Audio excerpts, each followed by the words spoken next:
DeLand Showcase 2017, the second running of this event down here in northeastern Florida. And it's been a great event, but it's a great event not only because of some nice weather and a lot of vendors and people out here looking at airplanes, but also because we get to go fly airplanes like the one I'm standing in front of to give you all those views and the information that many of you seem to really enjoy when we do these video pilot reports. So yesterday we went flying in this particular airplane here. This is the Sling LSA. It's their two-seat model. The company has a family of models. They also have a four-seater that looks very much like this one I'm standing in front of.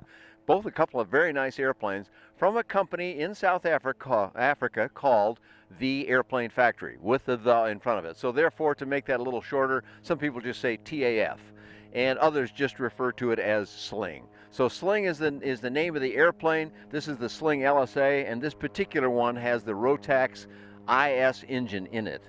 Now, let me describe the airplane for you a little bit. There are some fiberglass component parts up here. For example, the engine cowl with this nice appearance that it's got on the front end. But most of this aircraft is a metal constructed airframe. Nose to tail, with the exception of some fiberglass parts that you see on the wheel pants and on the nose cowl, as I just mentioned. The aircraft is a very solid flying airplane. This is obviously built by people that know what they're doing and have researched it well. And they are so confident in their airplanes that shortly after this airplane was done, and their four-seater as well, the people at the company took it and flew it all the way around the world, not just metaphorically, but they literally went all the way around the world in this aircraft. In fact, they've done that multiple times. It's kind of a trademark of the Airplane Factory, and the key man behind that is a fellow named Mike Blythe, and he has done this now himself several times. These are some really long flights. So this is an airplane that has proven itself not just by people like me who go fly it and say good things about it, but also by that kind of duration flying that they've done. So here what we've got is a two-seater. And obviously you can see it's a low wing. So first of all, let's go to around to the back of the airplane here. There's a step in the back. You load yourself into the aircraft. There's a little handle right here that helps you get into the aircraft.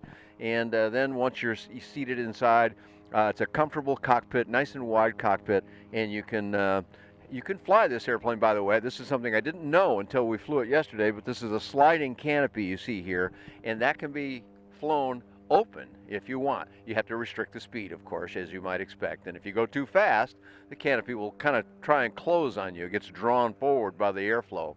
But if you keep it slow, about 70 knots, I'm told, or 60 or 70 knots, then you can fly it with the canopy open, which I think is a very cool thing. So this company has actually done very well. These couple of airplanes here have sold several hundred examples, and they're not that old. The Sling 2 here that we're looking at, or the Sling LSA, they prefer to call it, I believe, came out on the market in 2009. And just a couple of years later, I believe it was, 2011, they came out with their four-seater project. So these are a bunch of people that are working hard. Now, this particular one you're looking at is a special light sport aircraft. That means it's delivered as you see it here. It's a flyaway example with a reasonable price point on them for considering the sophistication that it has. But you can save some money by building it as a kit. They do that as well. And of course, their four-seater has to be a kit in the current environment of regulation. So you can choose to do it either way. I said this was a South African company, but you don't have to deal with the South African company, and got an operation in the West Coast at the Torrance, California airport. That's down near LA. And those folks there are the Airplane Factory USA. And they come and bring in all the products for you, and they'll also assist with the kit, and they've got a whole range of everything you need to be able to put these airplanes together, or just to get one to fly away. So as I now try and describe a little bit about what I thought about the flying characteristics, we've decided that it'd be a really good idea to bring along the pilot that I flew with. This is Jeremy Knoll. So let's get in the airplane and go fly, at least in our conversation here. We're going to start by just entry. Okay, I mentioned already, first of all, I don't know if the camera can see it, probably not, but there is a step back there, which is real helpful on a low wing. Now, young guys can just pop up here on the wing. You probably just jump right in the seat if you want to. I can't do that, so I need a little help, as do many people. So the entry is a step and a handle, but one thing I learned that I shouldn't do is grab onto that, because it's right there. It's a big temptation to go, oh, I'll just yank myself into this, and that's not such a great idea. And the canopy, you know, since it slides so easy, that's the last thing you want to grab. So they did put handles in, because on the the models before, they didn't have handles there. Okay, yeah. Then So- you're looking for something to grab, unless you're one of those young, very flexible guys. So, Right, and right. a lot of us are not. Anyway, so that's good. So now I'm standing on the wing. What's the entry process? So the Some entry people don't know how to get in these things. Right. In the entry process, a lot of people, what they want to do is they never really want to step on the seat. Right. And if inside the seat, on the leather seats, there is a microfiber type of material that lays over the top part of the cushion, so that way you okay. can step both feet on the seat. So when you get in, it's both feet on the seat and then down into the seat. Okay. So that way it's easier. Otherwise, you're trying to get in and you're reaching down, and what happens is you get down in there, that other leg, Yeah, you can't get it up can't and get it over. all. Yes, those of us that are not quite so flexible have that challenge. Is this a component that I can hang on to? You can grab it. You don't really want to like yank on it. The best thing is when you're sitting down in the seat, grab the side here and either the back or the glove box and just set back down inside. Okay. Same way getting back out is just kind of push down on the side, lift yourself up onto the seat. You can hold on to the as long top as you're part. not putting a As lot long of as- weight on it. You exactly. kind of guide yourself a little Exactly. bit. Okay, great. And then getting out is the same way. Just getting out, you can either back down and put your foot on the step, or us younger guys, You just we tend jump to off just the jump wing. right off the wing. Yeah, good for you. That's great. So the seats I found were nice and comfortable seats. You got 4-point seat belts on it? Correct. Okay. Correct. So you get in, and they're the kind where you slide the one blade of the the lap belt through a couple of shoulder belts. Correct. Okay. So Correct. now we're strapped in. We got our headsets on. We had some nice noise canceling headsets. Really knocked out the sound well. Although I did take them off in flight to find that it was quite a tolerable noise level without any headsets. Not that anyone flies that way anymore, but it's a useful exercise. So we're strapped in. We're set up. Starting the engine. Give me a couple of moments of starting the engine and what you're looking for there. Starting the engine, the biggest thing is make sure that we're on the fullest tank. With this airplane, it doesn't have a left, right, or a both. It's a left or a right and an off. I see. Okay. So right away, it's master and the backup EFIS is on, so it brings up your screens, and you're going to put it on the fullest tank. Okay. So once it's on the fullest tank, from there, it's turning your lane A and B on, and hitting the ECU and the main pump and powering up so that the lights, once the lights go off, you're good to shut the ECU off and first start up. Okay, and all of those last references Jeremy just mentioned are because of the Rotax 912 IS, which is a fuel-injected, electronically controlled engine. So the lane A and B is sort of the new version in the Rotax world of mag switches. Mag 1 and 2. So we're talking about pre-flight, and I wanted to bring in MGL Avionics because we're using nice big screens here. This is the Discovery screen. You have a 2-screen setup, both nice 11 or 12 inch. They're nice big screens. And on those screens, you have electronic checklists. Yes. And you can page through them. So you have everything you need. Now you have it in paper too. Correct. Just in case you should need that, but you don't really need it because it's right there on the screen, which showed on both screens. So if you're a with check an pilot instructor, or whatever, you can exactly. both follow through and go step by step, which is real smart not to leave anything out. All right, so we've gone through, done all our checklists now using the MGL Avionics instrumentation there. We're ready to go fly now. And what I told you is I said, look, we're going to go fly together. I want you to show me what you would, if anybody who, like all the people watching this video, might go, wow, I wish I was the one there. So we want to do for them what they maybe weren't able to come here and do for themselves. And that process was for me to say, give me the demo flight process. So I'm going to follow you on the controls. You did. Until I took over the controls once we got aloft and so forth. But right at takeoff now, what flap settings are we going to use? We use 1 notch of flaps. And what are the 10 notches? degrees. 10 degrees. And how many notches do we have? Three notches. 3 notches, 10, 20, 30? Yep. Okay. So we're going to use 10 degrees for takeoff. You always do that? I always use 1 notch of flaps. Okay. Correct. Correct. Okay, so we're down at the end of the runway. We put our flaps in, done everything else that we need to do, done all our checks and whatnot. Now we're going to fully advance the throttle. Fully advance the throttle, start our rollout. What speeds are we looking We're looking for rotation? about 40, 45. Okay. About 45 or 40, I start to ease back a little bit more. 45, I like to get that nose up. Okay. Once that nose is up, the plane will pretty much come and start flying right about 52, 55. Okay, great. Then once we fly in, go ahead and just ease back, and I like to climb out about 63. Okay, now as we were rolling down the runway, how are we controlling our direction before we get enough airflow flowing over the tail? So it's all a steerable nose wheel. Okay, it's not so castering. It's not so. castering, so we're everything's with basically the rudders. Okay. Once that nose wheel has left the ground, there's enough airflow to control the airplane with just the rudders. Okay. So, All right, great. So now we're taking off. We rotated at 45. We've actually left the runway just a little bit above 50. These are all knots, by the way. And we're climbing out at what climb speed? about 60, 63. Okay. And is that best angle, best rate? Best rate of climb. Um, it's.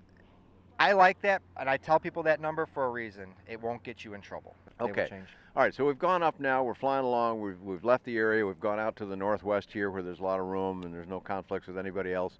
And I wanted to see some, Straight level. let's see how fast you'll go. Yep. All right, so we got it up to the max was 5,700 and the speeds are getting up, starting to rise up. We use that as kind of an accelerating method. Right. The max continuous power is a common phrase in these aircraft, and that's the 5,500 number. Correct. Which produced, as I recall, about 109, 110 knots. Yes. And then we turned around, came the other way. Now, of course, our GPS speed changed quite a bit because we had some wind, but that was a pretty consistent number.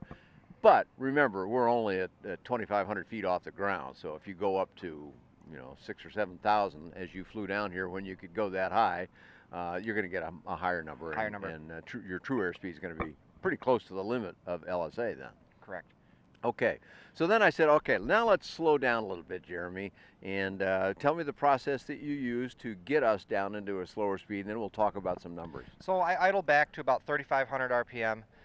Kept that there, so I slowed up a little bit. Now that's not idle thrust, but No, it's low. Lower. So I Okay. just idled back a little bit just to slow up.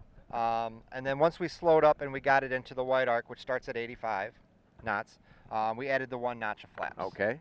And then we continued adding flaps in, and we went into a slow flight. And what kind of numbers did we see? As I recall, we were down in the low 50s. We were. And we're able to sustain it there without having a stall warning Correct. or indication somehow that that we're approaching stall. What is the indication for stall on the aircraft? How do we know we're getting near stall? So basically, on the airplane, on the screens itself, you'll see an AOA, and it will flash. And then also the screen kind of does a little blink at you. The whole screen itself will actually blink. And because I remember there's not a stall warning. there's not a stall horn or warning. something. No, there's no audio to nothing it. like that. But it was pretty obvious. So there is the small little pictorial description of an AOA. That's a fairly small thing, and not everybody uses that. But this had big letters across the top in orange, as I recall, something really obvious. And the screen flashed. And it said AOA, hey, think about this because you might be getting kind of slow. And it here. actually told you before it actually stalled. Yes. Oh, yeah. It was well in Yep. advance of. Yep. Yes. So. Yep. Okay. So we're doing that. We're flying along. We're finding out some good stuff there. Then I said, okay, let's see. You flew down here, all the way from Wisconsin in the aircraft. You weren't able to get real high because you had some weather here and there. We But did. nonetheless, you told me some numbers about your RPMs that you like to use. So what do you typically like to cruise My favorite at cruise on a long RPM flight? on a long flight is 52, sometimes up to 5,300 RPM. And what kind of fuel burn will we see at those numbers? 3.5 to 3.7 gallons an hour. Now, when he first told me that, I kind of searched for the instrument. All these instruments they're all great, but they're all organized a little bit differently. So I wasn't finding things on the screen as fast as Jeremy, who's very familiar with it, was finding. So I'm kind of looking around. Finally, I went, okay, yeah, it really is. I remember the first number I saw was 3.7. Well, we're at cruise speed. We're not at what I call loiter speed, like Nope. looking around at the ground or something. We were trying to go somewhere. Only 3.7. And then we backed off from that down to, as I recall, about 48 or maybe even 44. I think we've backed down to 47, 47.50, and then maybe a little less. But And now we dropped out of 3 down into the 2s. we did 2.7. Yeah, the Rotax IS is very good that way. It reduces fuel consumption, but I've never seen a number quite that low. Now, what I'm saying about that is, okay, great, that's about the engine, that's probably about the prop to some extent, a little bit of pilot skill, but a lot of it's just got to be airframe construction that allows it to get through the air that well. It does. We look at some of the fiberglass or carbon fiber airplanes and we think, well, yeah, that'll slip through the air real well, but this is a metal aircraft with rivets and so forth, but clearly the design is one that allows the airplane to slip through the air pretty well. It does. So very it does. cool. All right, so then we went to, I said, we got to do stalls. I like to do a full stall regimen. I like to do departure stalls, which means with a lot of power, maybe not full power. Well, I like to do approach stalls, the kind you do, you might find yourself in on an approach to landing. And then I like to do turning stalls because when you maneuver in the pattern, you need to know where it's going to break. So First, I asked you to do the low power, the approach to landing stalls, and what kind of numbers were we seeing there? As I Uh, recall, down into the it was 40s. down into the 40s, about 42. 42, and we're all talking knots Yep, here. These knots. are all in knots. Yep, So an LSA has to stall, this is clean, has to stall at 45. So we got a notch of flaps down. We're right in the range there of what it's supposed to be. correct. Okay. Then we did departure stalls, which means you're going to have a lot of power on. We typically don't do them with max power because sometimes that can get a little wild, but I think we were at 5,500. We were at 5,500, and as you recall, it wanted to keep climbing. It really didn't want to stall. Never really did break. It starts to It wander wandered. around at the top, which is a pretty good indication that hey, something's not quite right here, and you need to do something about this because it's not a sustainable condition. Deck angle got pretty high. It did. I would say approaching 45 degrees. Hard to tell that sort of thing exactly, but it was very very steep. And at the top, it just kind of wandered. But then it did have a tendency to want to kind of drop a wing. Now, that, opposite rudder and you're back out of it in an instant, but I noticed that on most of the stalls that it tended to want to drop a wing a little bit. It did. Besides the turning, the right-hand turn. Yes, of course, right. Yeah, right.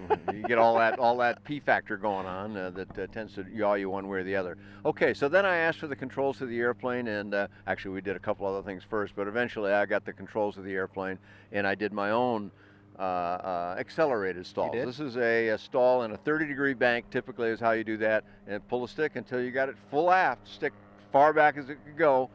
In every case we did that, whether it was to the left or the right, the aircraft, a wing did drop, but it dropped to a corrective state. Correct. Which is a very good thing, obviously. But we also didn't lose much altitude either. No, the altitude loss was, as I recall, the worst one was about 400 feet of altitude loss. And that's not really trying very hard to, I didn't even add power. Right. I don't think in any of the stalls did we add extra power, which is a typical thing to do. I think you said at one point you were below on power on one. Yes, that's right. I actually had it back, further than I should and whatnot. So all you got to do really is drop the nose just a little bit, and she's going to get flying again.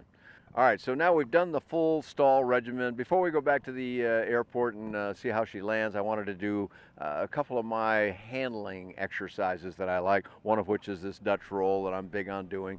It's not an aerobatic maneuver at all, but it is a coordination exercise that every flight instructor, I think, teaches their students. I certainly did when I did that kind of work. And the idea here is to use coordinated use of the controls, but go back and forth with the center line of the aircraft staying straight as best you can. The ball stays in the center as best you can. I didn't do it as well as you can, but I'm learning the airplane. Not too bad. And that speaks a lot to the airplane. Okay, maybe I do bring some skills to the table, that's great. But an airplane that's not got the greatest handling I'm gonna be sloppy on it. And the nose is gonna go like this and the ball's gonna be swinging around. That didn't happen to me in this aircraft. It was very cooperative that way.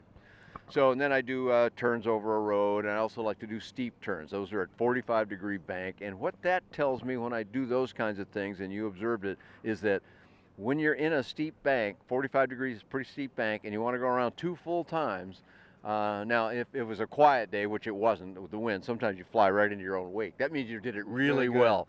But what I was able to notice, even in a little bit of wind that we had aloft, was that the altitude loss was non-existent. I never trimmed the airplane. You got nice trim right on the joystick, fore and aft. I didn't even use it. I noticed.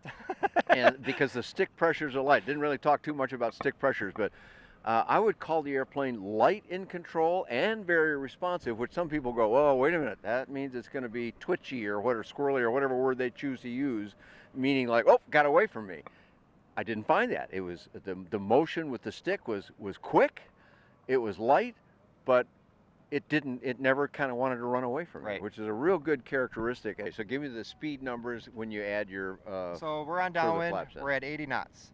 As soon as we turn base and we level out, I usually do the second, and as I'm doing the second, I'm actually slowing it up just a little bit more with the power, finding that magic number for about 70. About 70 on base leg. On base leg, and then when I start to turn final, I slow it up a little bit more and add that third notch of flaps. And then you're coming to what speed? 60. About 60. Okay, so 60 all the way down till you get right over the runway, and then you're slowly backing off until you get down to the mid 40s or so. 40s. Usually I'm watching for 50, and then when I'm actually touching down, I don't really look at it, but usually if I do glance up and look at it, it's right about 40, 42. Yeah, so a couple of things as you said that. Speaking of looking at it, visibility over the cowling was great all the way to the ground. I didn't have to look to the side or something like that to see what was ahead of us. You can see easily over the nose. There's your position, your sight view in the aircraft is good over the nose, and the cowling dips a little bit to help that process. So visibility was not an issue at all. What is the fuel capacity? We have 19.8 gallons in each wing. Okay, so you got about 20 per side. That's 40 gallons of fuel if you load it up all the way. There is differential braking or not? So on this model, has a handbrake. Okay. But yes, they're all the other models, it's an option to have differential. Okay, so you Yes. can have differential braking, but it comes with a standard brake. just handbrake. Yes. So let's talk about the cabin comfort of the aircraft. How big is the cabin? 44 inches. 44 inches, okay. And we do have 4-point seat belts, right? In both Correct. positions. And full dual controls. I didn't mention that No earlier. matter what seat you're in, you can fly the aircraft. Both sides have the trim buttons on the top of the joystick and all the rest of that, same on both sides. Correct. Okay, great. And baggage area in the back. You guys flew all the way down here. Did you carry stuff with you? We did. How much can you carry back there? Basically up to 77 pounds. 77. Okay. You know, on a hot day, it can be pretty darn hot in there. Right behind us here is those typical NACA inlets that whoever designed those things in the first place did a great job because inside the aircraft, kind of on each corner, there's a large opening. I'd say it's 3 or 4 inches of opening. It's a pretty big opening with some steerable vanes so you can kind of twist it and aim it wherever you wanted. In fact, I had it aimed so it was kind of blowing the keys all around for a while, and it was coming in and hitting my microphone, which was making some extra noise. But so you need to adjust it a little bit. But the point is, a lot of air coming in, so it's got plenty of air. How about heat you're up in Wisconsin? Yes, we do have heat. You got cabin heat as well? We do have cabin heat, that's great. Let's talk about how you actually buy the airplane. The one we flew was an SLSA, a special light sport aircraft. That means fully built, ready to fly, get the keys, fly it away, assuming you're ready with the training and so forth. But is it available as a kit as well? It is available as a kit as well. Okay. What kind of build time on the kit? Kit time, you're looking anywhere from, honestly, 8 to 1,000 hours. Okay, so a reasonable investment to do that. So I make that decision, whichever way I want to go. What's the delivery time? So ready to fly, you're looking about 4 months. 4 months, okay, that's not too bad. Just mention that you do have, not only you're representing this, but you're the importer of the Skyreach, that's the brand, Bushcat is the model, and that's available in tricycle gear, tail dragger, floats. Yep. I think I hit all the high points there. Anyway, great little airplane at a dramatically lower price point. So much different. They've got something for you. Give me the name of your business now and the web address of it, so people can contact you with more questions, Jeremy. So we are Aerosport LLC, all one word, capital A, capital S, and our website is www.aero planes planes.com. Okay, great, Jeremy. Thank you very much for that. We enjoyed flying the Sling LSA with the Rotax IS engine on it. You can find lots more about the Sling, the Bushcat, and all kinds of affordable aviation on bydanjohnson.com.